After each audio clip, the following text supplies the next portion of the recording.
Hello everyone, I am Abhishek.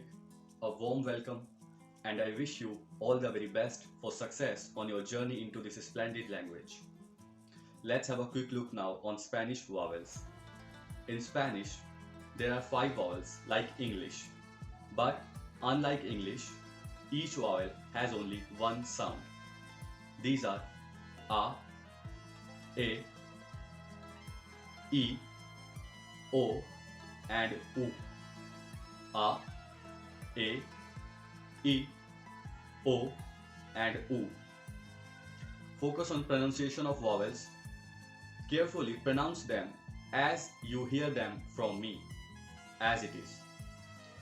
A as in father, A as in egg, I as in tree, O as in pot, and U like the sound which monkey makes. U, U, U, this kind of.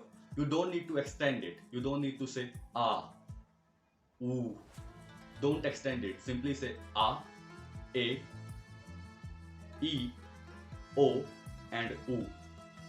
Now pause the video and practice it few times. I will see you in the next lesson. Thank you.